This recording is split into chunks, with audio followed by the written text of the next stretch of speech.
think the big theme in today's readings are pride and humility. The first son we have, and these two sons, the first of the two sons are the publicans and the tax collectors and the prostitutes, the worst of sinners. They're the ones who say no to the will of God. They will do their own will, and they reject God's will. But on hearing the word of John the Baptist, they think again, and so they convert and start obeying the Lord.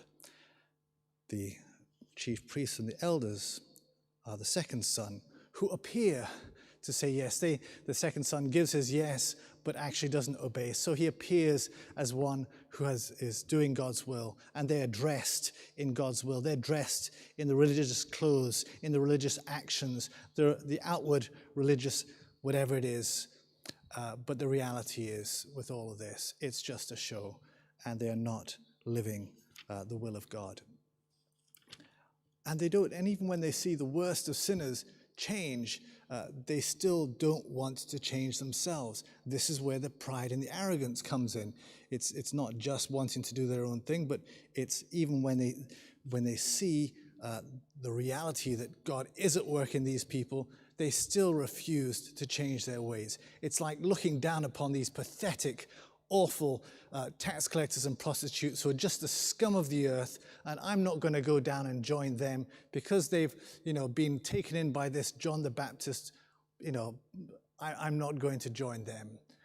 And so this arrogance is there, this rebellion, defilement, the tyranny that never listens to the call of the Lord and never learns the lesson, as we hear in the first reading, who's never trusted in the Lord and never draws near to God, while the publicans, the tax collectors, and the prostitutes have.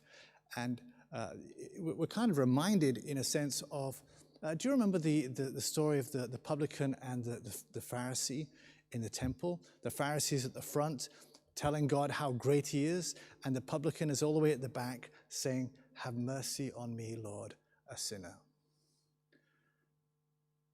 The publican offering the Lord nothing, because he has nothing to offer the Lord.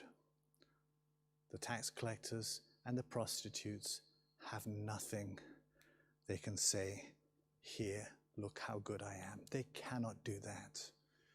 And this is where mercy comes in, where God gives, even though we don't deserve, he gives anyway. We come as children, unable to pay back, unable to merit, with empty hands.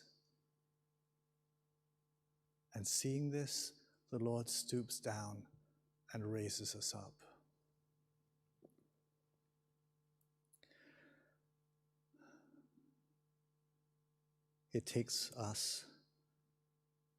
All it takes is for us to turn towards the Lord, to turn towards him.